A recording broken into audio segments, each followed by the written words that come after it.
أعوذ بالله من الشيطان الرجيم. بسم الله الرحمن الرحيم.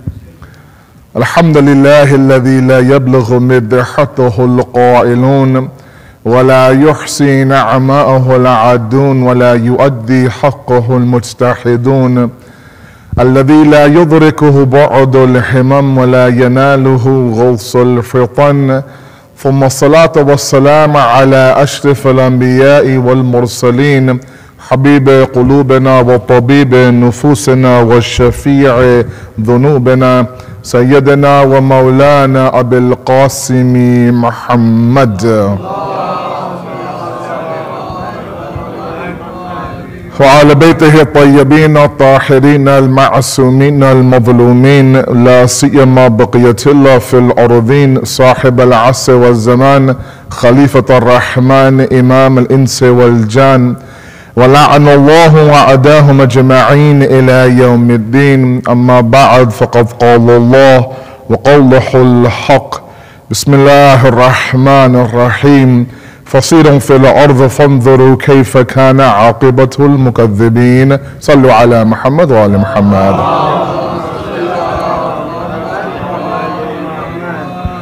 Bridging today's generation gap has been our ongoing topic. Tonight is lecture number 15 and is our final lecture of this series. First of all, let me express my gratitude and my thankfulness to the Sana organization, Qayem, for allowing me to spend such beautiful nights with all of you. This is my first time spending the month of Ramadan with all of you. It's a beautiful environment, and it was a beautiful experience for myself as always.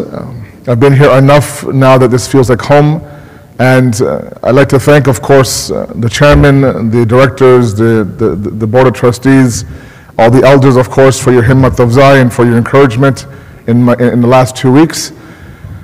Also, for those families, of course, who would prepare for the iftar for myself, I want to thank you for the zahmat as well. I know it's not easy to cook while you're fasting.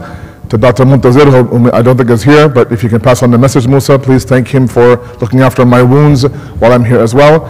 May Allah subhanahu wa ta'ala bless all of you, accept your amal, inshallah. If there's any kutayi, ishtibahi, ghalati, please inshallah you'll forgive me. Sallu ala Muhammad wa ala Muhammad.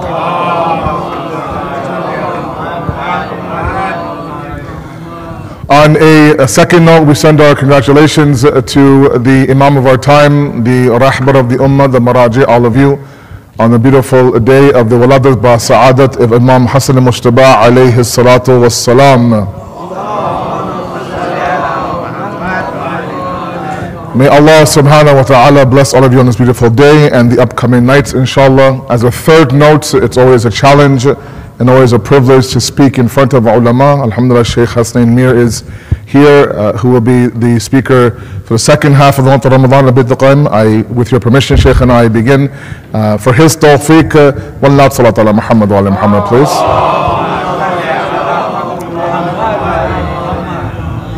You guys are truly blessed this month to have two good-looking speakers back to back, mashallah.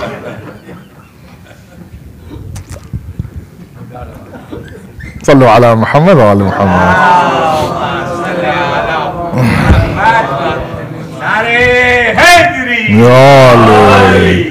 Our discussion has been revolving around the topic of a generation gap. And before we conclude our discussion for the night, Sallu ala Muhammad wa ala Muhammad.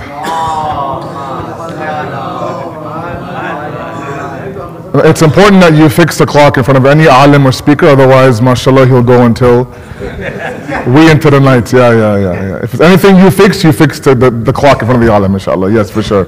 Sallu ala Muhammad wa ala Muhammad. And before we get into our concluding remarks, and today will be somewhat of a wrap-up or summary conclusion of our 2 weeks, I want to spend a little bit of time speaking about our second Imam, of course. This day in the history of the Ahlul Bayt was a day of the utmost happiness. We know that, of course, he was born on the 15th of Ramadan in the 3rd year after Hijrah, and he was shaheed in the 50th year of Hijrah inside Medina, buried, of course, in Baqi. And when news was delivered to the Holy Prophet of the birth of his first grandchild, of course, he was glowing with happiness. And when it came time for someone to ask Amir al-Mu'mineen that what have you named your son, he responds by saying that I could not name anybody in the presence of Rasulullah. And so when they approached the Holy Prophet saying, what have you named Imam Ali's son? He says, I do not name anybody in the presence of Allah subhanahu wa ta'ala.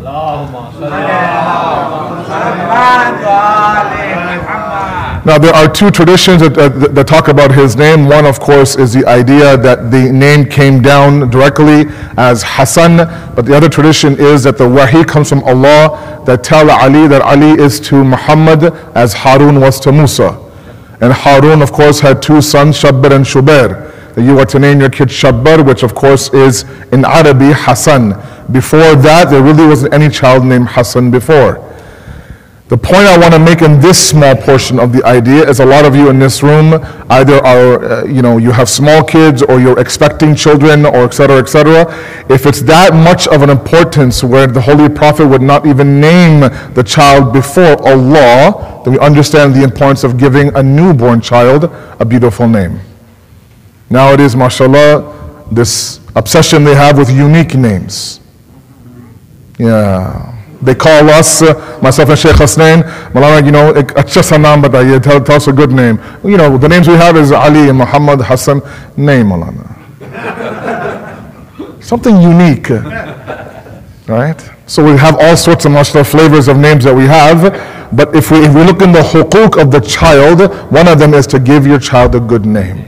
Because that's what he will be called on the day of judgment. We want to make sure that he's called. And what beautiful names do we have then besides Ali and Hussein and Zainab and Fatima? Sallu ala Muhammad wa ala Muhammad.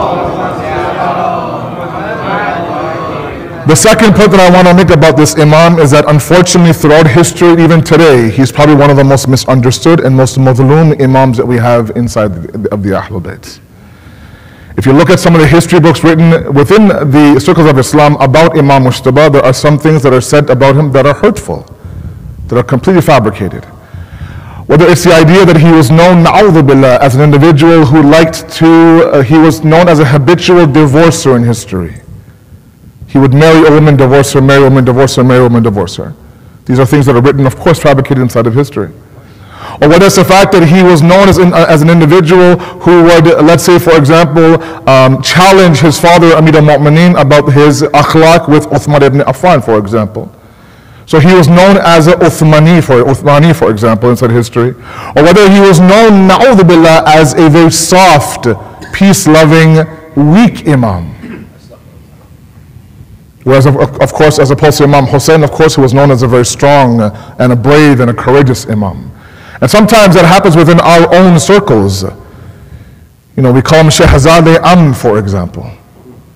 Right? And Amn, of course, comes from safety. And it means that, somebody who doesn't like to walk the boat sort of thing. We even have Ja'ali ahadith from the member sometimes recited about the idea that when Imam Hassan was born, a green cloth was put on him by the Holy Prophet. Right? And green, of course, is peace and non-confrontational and non-violent. But when Imam Hussein was born, a red cloth was put around his forehead. Right? Signifies shahadat and jihad and blood and war. And so right away, these types of ja'li hadiths are putting a divide between the two brothers. Almost as if to say that if Imam Hassan was not or was mawjood on the day of Ashura, he would have done salah with Yazid. If Imam Hussein was there during Muawiyah, he would have fought Muawiyah. And the reality is that we have ranks within prophets. We don't have ranks within the Imams. The Imams are exactly one individual across 12 noors, across 12 lights. That you can jaw and move them all you want, they'll do exactly what the other one did. So whether Imam Mujtaba is on the day of Ashura or Imam Hussein was there during Muawiyah's time, he would have done what the other one did.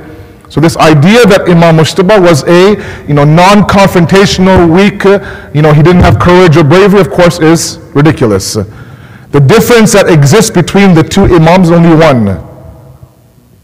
And that difference is the ashab that both of them had. That's it.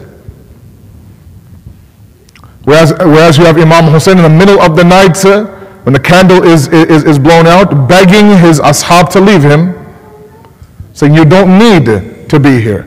Your Jannat is already wajib. I've accepted your bay'at. Everything is accepted. Just go from here. He would actually tell them a path. Between those two mountains, go and walk, and you're gone. Don't worry. Nobody will say a single word.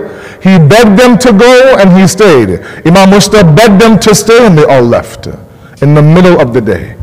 The only difference between the history were the ashab. If Imam Hassan had the ashab of Imam Hussein, history would be, of course, completely different.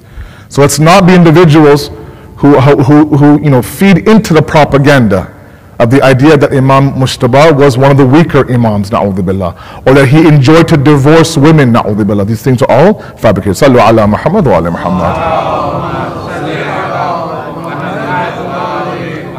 One other lesson from my parents, we're talking about generations here, that we can derive from our second imam's life, is that those things that we establish inside of our homes when the child is young, and I ask those of you who have young children inside of your homes, even young grandchildren, you establish certain principles, certain values, certain ethical issues inside the home. Later on, as that child gets older, those things will come into play. Again, we examine the life of our second imam. He was born and raised in the house of wilayat. He saw the generosity of his father and his mother. The 3 days of fast, all of you are fully aware of, a nazar that was asked by the Holy Prophet for him to do, where yatim, a miskin and asir comes, of course, to the house and they give their iftar away. All of that is, he's watching all of this. He's all of that. He's examining the idea that his parents are very, very forgiving individuals and very, very giving individuals. And so later on, of course, when we see his life, we know that one thing that is mash'ur about Imam Hassan al-Mujtaba was the idea that he would what? He would sit and he would have those who are less fortunate eat with him. Open door policy. He would sit with the poor and the less fortunate, to the point where the ashab would say, Ya Rasul, this is not munasib for you. It's not becoming of someone like you to sit like on the ground in the streets of Medina with someone like this. He would return the favor. He would invite them to their house. And so this dastakhan that you see of Imam Hassan sometimes in our communities comes from this process. He would have an open door policy and invite those who were poor and give them a free meal. 3 times in his life, he gave away half of his belongings to those who were less fortunate. All of that is traced back to those moments where he witnessed his parents give charity upon charity. Not for fame, not for fortune, not for applause. إِنَّمَا نُطْعِمَكُمْ لِوَجْهِ اللَّهِ لَا نُرِيدُ مِنْكُمْ جَزَاءً وَلَا شَكُورًا. We give out of the beauty of Allah, the faith of Allah, the essence of Allah. We don't require from you. We don't want from you jaza or shukr. We don't want a gift from you. We don't want a thanks from you. We do it because of Allah subhanahu wa ta'ala. So I ask my youth in this month of charity, this month of sadaqah, that we give, and we give without the idea of an income tax receipt. We give without the idea of someone's name being engraved on the plaque. We give without the taliyan. We give without the shabash. We give without the pat in the back. We give because Allah commands us to give. From the life of Imam Hassan al-Mujtaba, alayhi salatu wassalam. Allahumma salli ala.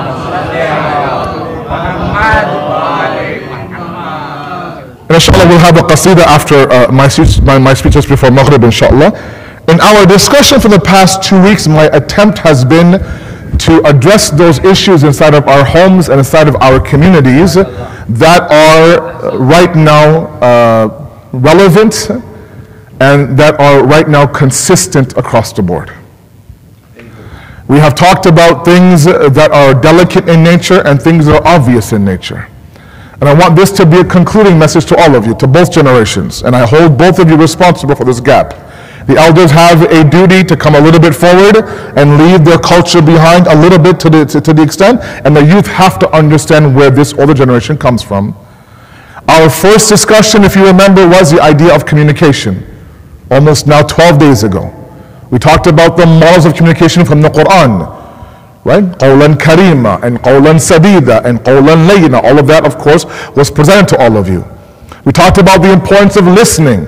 If I can boil down, and in my many counseling sessions that I have, I'm sure Shaykh can also attest this as well, is that when you talk about families and marriages breaking and parent and child relationship breaking, part of it is communication. How they talk to each other and the lack of listening to each other. And we give an entire speech on the beauty of listening in the Deen of Islam. From there we moved to culture, if you remember. We talked about the importance of the fact that Islam is not a culture per se, it is and always has been a civilization that comes and allows itself to establish in existing cultures and does one of three things. Either it adopts the culture, rejects the culture, or transforms the culture. And I gave examples of pre-Islam Arabia, of India, even America inside right now where we live. Okay, so there is a responsibility now for our parents to understand that this iron grip we have over our culture from the 40s and 50s doesn't need to happen.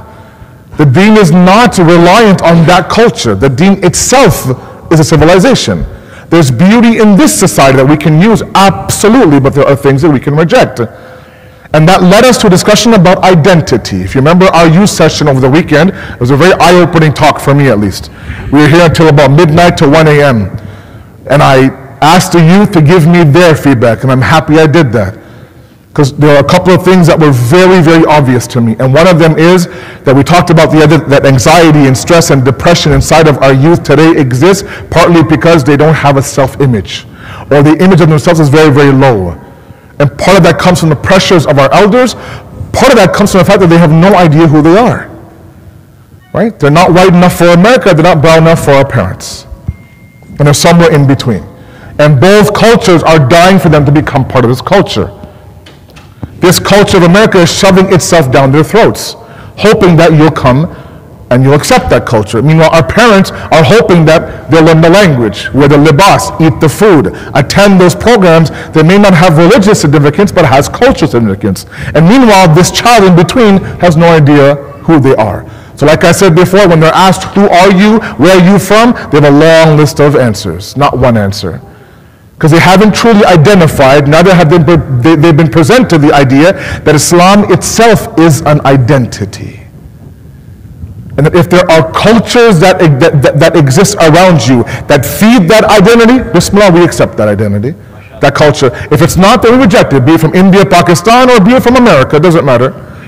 Right? But this is extremely important for my youth to realize that when you're searching for yourself, search for yourself within the confines of the deen of Islam. And once that happens, then we have a lot of pride. Sallu ala Muhammad wa ala Muhammad. We talked about mental health and stress management tools. How our elders, when they're growing up in their respective countries, they never had the tools that the youth have today. If they had stressful days, anxious days, they didn't have any outlets besides maybe a sport to play or something to watch, or a habit that they had. But this idea of talking things out with their parents was not an option for them back then.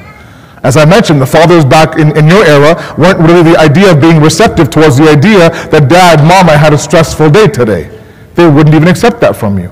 And so now when your 16-year-old comes to you and says, Mom, Dad, I have signs of depression, our parents have no idea what's going on and how to handle it. So either they say pray namaz more or read Quran more, which is not always the best solution, or they say, you know what, you're over dramatic, you're melodramatic, you're over emotional, you're highly sensitive. And they demean what that child goes through. And meanwhile, that depression is building and building and building, and it leads to horrible addictions, like drugs and alcohol and gambling, which we see, unfortunately, that's very rampant inside of our community. More so than I think our elders even want to realize. Okay? All of this was across 2 weeks. So I'm leaving you all with a lot of homework. You're not just lectures to come and say, wow, Maulana, it was a beautiful lecture. That's great. But what have we applied? Me as well. I have three kids at home. I'm also in this culture as well. I'm also being pulled by 1,000 cultures as well. I'm trying to raise a 10-year-old at home. I'm in the exact same boat as you are. So things sound good, mashallah, no problem. Little joke here, a story here. But what have we applied is going to be the means of our success. Because our youth are moving away from the community, and families slowly are falling apart, unfortunately. And that family unit has to be very strong. I talked about belonging, very in passing, but it's extremely important that the home environment is created such that the child feels like they belong inside that family. That's why when you look at Imam Jafri Sadiq, alayhi salatu wasalam, it's a hadith all of you know, fully aware, about the 3 stages of tarbiyah. The last one is the fact that when that child reaches 15 and older, he has an advisor role for you. That yes, well, sometimes he advises you, and you advise him. That it is almost as if you are including him in the daily function of the house. And I cannot tell you how many parents have come to me and said, we've applied this, Maulana, and it's really, really worked. I've given my 15-year-old, my 18-year-old very serious responsibilities inside the home. And mashallah, he's responded, and now he's feeling like there is some worth inside of me, inside of my home. The moment the child feels that there's no worth inside the home, they're gone outside the home. And that's when we start to lose them. Okay, not everything about the culture outside these four walls is what we want to adopt, especially around a 16-year-old impressionable mind. Okay, so there's a lot going on, and a lot of it has to do with the fact that, I'm sorry, to my elders, we have to really adjust the way that we do things. Okay, I know that there is this desire you have, this obsession sometimes you have to not let go of that culture, and I get that. There's some things that are beautiful about that culture that I would ask you to never let go of. Never stop teaching your child the beauty and respect of a family, how to treat your elders, how to sit in these type of gatherings. All that cannot be given by this culture, I'm sorry. They don't have a single inkling about what to do about families. We've seen kids your age, their age, talk to their parents. God forbid that our youth end up like that. But not everything has to be rejected in this culture as well. So this gap is the responsibility of both of them to bridge, inshallah. Okay, so we talked about them. Last night, our discussion very quickly, because we had the speech, was the idea about the deen, and how the deen must be presented to these youth.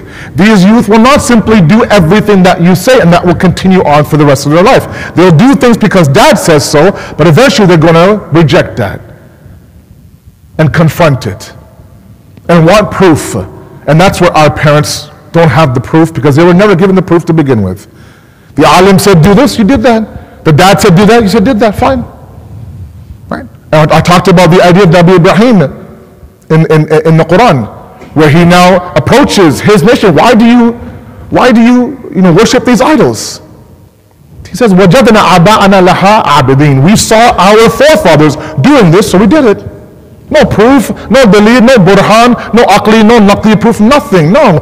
They did it, we did it. Khalas. Whether it makes sense or not doesn't matter. That's not how this generation is going to work. They're going to ask questions upon questions upon questions, and they are very much the yes but generation, and it drives a lot of our elders crazy. Because they come from a generation that it's said, don't question now. But they will question until they're blue in the face. Because they want to know not to do it, but why I'm doing it. Because once they find out why I'm doing it, then inshallah they will completely submit. Sallu ala Muhammad wa ala Muhammad.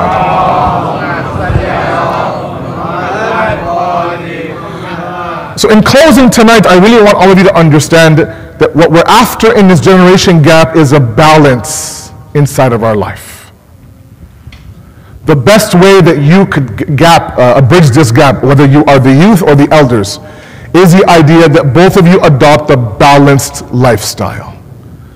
If you can look at and if you can summarize the mission of the Ahlul Bayt from the moment of discussions on aqaid and theology, to akhlaq, to dunya and akhirat, to hope and fear, to everything else, all of it screams balance. And the fundamental problem that we have sometimes in our communities is a lack of balance. Either we are this way or we are this way. Either we have individuals who have a little bit of tawfiq, a little bit of piety, and they look down on others. They stop smiling. Every second word is mashallah. They don't watch basketball anymore. They don't go out to eat anymore. They don't smile anymore. They don't wear bright clothing anymore. No family functions, nothing. Why? They have mashallah tawfiq and piety and taqwa. That's not taqwa. Or we have someone who's completely dunya to the point there's no blue of the akhirat that's coming from them. So we have two different extremes right now. And the youth of 18 years old is asked to choose one of them. And the Ahlul Bayt has come and said, no, there's a balance between both of them. Look at Imam Jafri Sadiq alayhi salatu wasalam. He says very clearly that the one who sacrifices his deen for his dunya is not from us. And the one who sacrifices his dunya for his deen is also not from us. It's a beautiful, beautiful hadith. How many times have you heard these little small stories from when you were a child that really now start to make sense that they're all about keeping a balance? Because back then, extremism, even today, existed rampantly back then. So as you know, a qafila comes, back then when you went for Hajj, after returning from Hajj, you would go and see the Imam of your time. So this caravan comes from Hajj, goes to the presence of our sixth Imam, and he asks about the Hajj experience. They say, oh, it was amazing, Ibn Rasulullah, it was this, it was that, it was this. And they started to talk about one individual in the qafila who, mashallah, was very pious, Imam Sadiq, very pious. He would never leave the side of the Kaaba, day in and day out. He would constantly be in sujood and worship and salat and dhikr, constantly. He was amazing, mashallah. What a pious man. And look at the question of our sixth Imam. Did he come alone or did he come with his family? He came with his family. He asked the individual that while this man was glued to the Kaaba, who was looking after his family affairs during that trip? We were. We were. Their kids and their feeding and their shopping, whatever needs to be done during Hajj. And Imam Sadiq says that your Hajj was more accepted than his Hajj was. Sometimes we think that piety is Allah, Allah, Allah on the musalla. Meanwhile, our wife and our kids are starving. Sometimes we think that day in and day out, just spend your day in and day out at the center, put all your money towards this. Meanwhile, you haven't bought one outfit for your wife in the past 2-3 years. I'm saying. All this idea that, I helped this person and that person, I spent money here, I spent money there. Meanwhile, your wife has been complaining that my sister's wedding is coming up. I don't have any gold to wear for my sister's wedding. You're like, no, I don't have any money for that, but I have money for this, for example. It has to be a balance. They have huquq over you, they have huquq over you. But I've seen so many times, even individuals who are involved in the community, they're here every single day, open, close, whether there's a program or not, they're here for some reason. They'll come, they'll check it out, they'll go, they'll look after, is the carpet clean? Are the chairs okay? Is the clock working? Are the light bulbs out? That's okay. But in their house, nothing works in their house because they have no time to look after their house. They're too busy giving it towards the house of Allah. That's an imbalance, I'm sorry. To my women out there, everything, the majority of the husbands always complain that, Baba, when my kids were born, I didn't see my wife after that. Everything was my kids, my kids, my kids, my kids, my kids, to the point when it was actually time for me and her to be together, she was too tired. She didn't want to talk. No, not this. And that's imbalance, I'm sorry. Now, they're probably right now getting upset at me. That's okay, I'm leaving tomorrow. It's not a big deal. I'll give them the Shaykh Hussein. You handle it, Shaykhana. No problem, mashallah. But I am saying that there has to be in everything that we do. And there was no topic the Ahlul Bayt left. And the biggest thing that these kids have the biggest problem with is the imbalance. That they think the deen wants from them. They don't. I talked about the dunya. How yes, on one side of his mouth, Imam Ali sends la'anat to this dunya. On the other side, Nahj al-Balagha, he praised the dunya. On one side there's hope and fear. Same amount. If you measure the two, Imam Sadiq says, they have to have the exact same value inside of them. If you look at the idea that Imam Ali alayhi salatu wasalam, salatu ala Muhammad wa ala Muhammad, he says the ignorant one, the jahil is one who is mufrid and mufarrad, who is the one who is either lax or excessive. It's either one. There has to be a level of balance. There has to be something down the middle. There has to be an area where, of course, even when a man approaches Imam Ali in patched up clothing, his shoes are tied, his clothes are patched up, he's disheveled, and Imam Ali looks at him and says, what is the state that you're in? Why do you look like this right now? He says, Mawla, I'm trying to be one of your Shias. I want to tread your path, Mawla. And Imam Ali got upset at him. This is not the way that you tread my path. If Allah has given you rizq, if you've worked very hard to have a good flourishing career, it's all halal, everything, then thank Allah by using that rizq. I don't need my Shias to be in patched up clothing and tied up shoes and disheveled. If you want to represent us, to the point where if someone looks at you and says, wow, if he is that great, imagine how his Mawla is. That's what we want to do. And that could be in your career, it could be in your deen as well. It doesn't matter. It's all about a balance, and we are completely imbalanced when it comes to our community. Either individuals see the deen as a passing deen, or they see the deen as everything in terms of the fact that the deen is only Musalla Mahrab and nothing else. Sallu ala Muhammad wa ala Muhammad.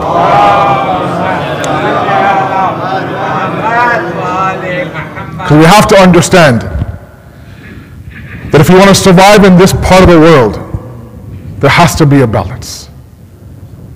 There has to be a balance. My youth always ask me that how much of me should I give for the dunya and how much of me should I give for the akhirat. It's a beautiful question. It's a challenging question. How do I stop myself from drowning in the dunya? How do I stop myself from ignoring the dunya for the akhirat? How do I do all these things? At what point do I know this is for the deen? It's not for the deen. If you talk about the idea that one dunya is on this side, well, how do I know which one is which? It's up to my elders, be it in the community or be it at home, to present a balanced lifestyle. If you're going to be so hard on them about their secular education, then also be hard on them to open one book on fiqh and ahkam, on aqaid. If you're obsessed about their MCAT and their LSAT and their career path, also ask them, when's the last time you read the Tawzi Masail of your marja? When's the last time you opened the Quran besides the month of Ramadan? These days are obvious. So we pour in all sorts of imbalance when it comes to secular education, but when it comes to the dini education, we drop them off on Saturday school for 3 hours. We're okay, my job is done, that's it. 3 hours a week, as opposed to 30 hours a week. And then you're shocked when the kid doesn't know how to read the adhan, for example. Doesn't know proper sujood, for example. His wudu in the bathroom is horrendous. Because there was never that balance taught to them. In our akhlaq, when we show our youth that what is it that I am important, what is it that I'm showing importance for? Where is it that you see that I'm angry? We see that there is an imbalance here as well. The Galdan that we had for the MFI school that we had in January. If all of you who were there, if you remember, I made a point at that dinner. I said one thing that we cannot fall into is the trap of the imbalanced nature of this secular education system. This system is all ta'aleem, ta'aleem, ta'aleem and zero tarbiyat. Whereas Islam is both tarbiyat and ta'aleem at the exact same time. It's important that that while we're trying to create doctors, we create doctors that are also members of the human race as well. Right? We talk about the idea of the Holy Prophet, وَيُزَكِّيهِمْ وَيُعَلِّمُهُمَ الْكِتَابِ Surah Jummah. First purify, then you give that knowledge. How many times have you seen individuals who, mashallah, are very successful individuals, but they're horrible human beings? I'm sorry. They're horrible human beings. Then there are those who have nothing on their plate, nothing in their fridge, nothing on their back, but they're the best of the best human beings.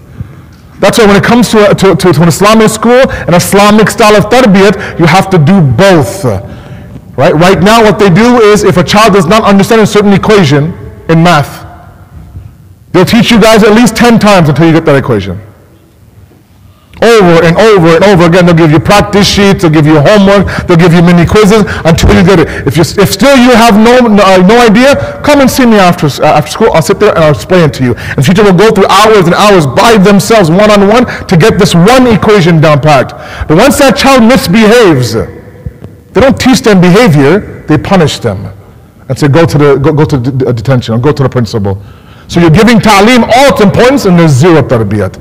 So yes, you have doctors and philosophers and businessmen and accountants coming out of our schooling system, but you have zero human beings. We're simply asked to do what? Somehow detach from the wealth that they have. And that's impossible, because they weren't taught the importance of detachment from the dunya. A zahid is one who detaches from the dunya. But that's taught from the very essence of their tarbiyat. Sallu ala Muhammad wa ala Muhammad. These were my attempts for the past 2 weeks. I don't know how much got through. I don't know how much I said. If anything I said to all of you upset you. Sometimes I'm very bold with all of you because I know all of you very well. If I was too direct, if I said things incorrectly, I ask you to please, as I always say, come and talk to me directly, not on your WhatsApp groups. Come and talk to me directly. You have my numbers. If not, everyone here has my number. Get it? Message me. I need clarification. I don't accept what you said here. That's fine. Ikhtilaf zahni is not ikhtilaf qalbi. I can have a difference of opinion with you and still love you, mashallah. It's not my way or the highway. It's not either you're with me or I hate you. Right? We're not the White House here, are we? No, we're not. We're the greenhouse, mashallah. Sallu ala Muhammad wa ala Muhammad. We ask you. That's the first time that the White House got a Nadi Hadri in the history of Little time. We ask you, Allah subhanahu wa ta'ala, to accept our efforts for the past 2 weeks. May Allah accept our amal and our du'as and forgive our sins and those of our parents, inshallah. We ask you, Allah, to weaken the hands of the enemies of Islam. We ask you, Allah, to strengthen the mustaza'afina of the world. And finally, Allah, we ask you on this beautiful day of Imam Hassan's wiladat that you make us isqabil of the zuhur of Imam Mahdi, inshallah, and make us his ansar when he comes. Thank you very much. Wassalamu alaikum wa rahmatullahi wa barakatuh.